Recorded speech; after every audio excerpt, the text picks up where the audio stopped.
The South African Revenue Service says the ongoing strike at its offices across the country will have a negative impact on customers. The Revenue Service has already announced that it may be forced to temporarily close some branches due to the industrial action. Let's talk to one of the unions involved in this wage strike, the Public Servants Association. We're joined by its spokesperson, Reuben Maleka. Once again, Reuben, welcome back to Newzroom Afrika. So, Edward Kieswetter, speaking in the last 12 hours or so, has said that you can strike as long as you like. The issue, or the fact is, SARS simply does not have money to meet your salary demands. Where does that leave you? Thank you, Tembile, and the viewers of News Africa. That phrase just tells you the arrogance of the employer as SARS and lack of appreciation of the work done by the employees of SARS. However, at the same time, he wants revenue to be collected. That would make him shine when you go and before ministers in parliament to say that they have collected so much of monies without appreciating the fact that it is the workers, is the employees of SARS who today don't have money to go to work because they never received an increase. So it will be much better that we don't have a solution to this demand. In any way, look, whether we can strike as much as one, it makes no difference, because if workers or employees of SARS today don't have money to go to work, it's equally that they should not even go to work, rather go to the strike. Because you go to work, you have borrowed money from the neighbors, from your cousins. Month end, you must pay them back. You don't have money for next month again. So the best thing is maybe to strike and not make any tax collection, so that nobody is going to get anything. But does that not harm the very workers you speak for then, Reuben, if there's no money collected, and that is money that if it was raised, would perhaps make it more likely to indeed foot the salary bill? We have done that, Tembile. Last year, there's a target. The workers went even collect 30 billion more. 30 billion more. We need only 500 million to settle this, and they are refusing. So it doesn't matter how much is collected. What is collected goes to Treasury. They allocate that to where it will end up in corruption, but they are not prepared to at least fund 500 million that will make SARS employees to go and collect more. We know that the money will end up in Treasury, in the fiscus, shared amongst departments, shared for tenders and for maladministration and corruption. But they can't share at least 500 million to make workers to go and collect more money.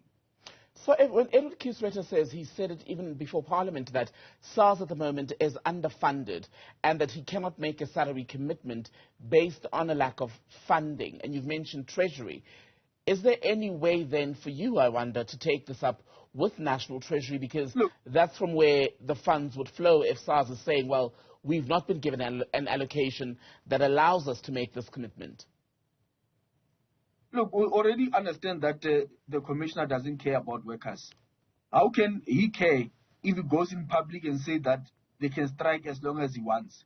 It shows attitude that even if he goes to Treasury, I'm sure it's not really giving the true picture of why we need 500 million.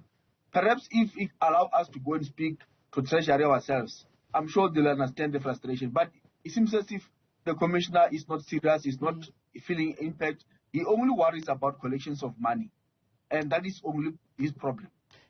The challenge, though, with what you're proposing is that National Treasury is not your members' employer.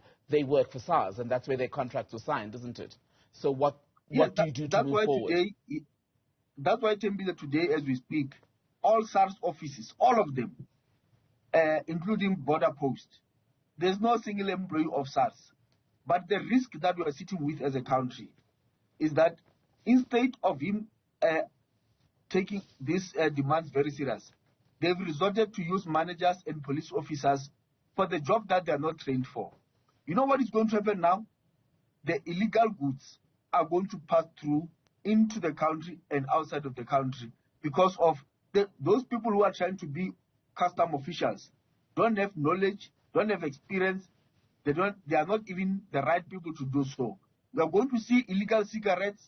We are going to see illegal goods. We are going to see guns that are killing South Africans coming in now in numbers because Those who want to do the job don't know what they are doing. And it's because of SARS. We must blame whatever is going to happen to this country to the commissioner of SARS. If you find a lot of guns in this country, it's because of him, who doesn't want to listen to the workers and let the borders open when we know that the right officials are not at work.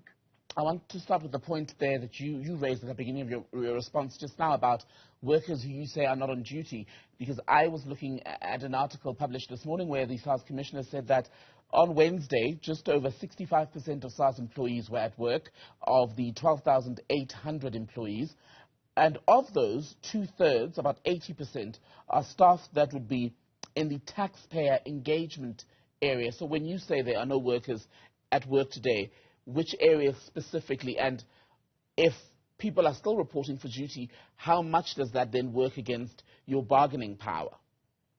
Yeah, I can actually just go to my messages right now as we speak, just to outline the SARS message that they've issued as we speak right now. This is a message that they issued about 10 minutes ago. Gauteng, Pretoria CBD, Soweto, Randburg, Alberton, Benoni, Edenvale, Redfontaine, Springs, Krugersdorp, Nigel, Boksburg.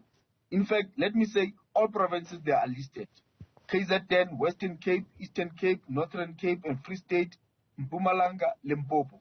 These are the provinces that are listed by them to say that they are shut down. But we don't understand that they can't even mention the part of ports of entry. But these are the list that is being provided by SARS this morning themselves, not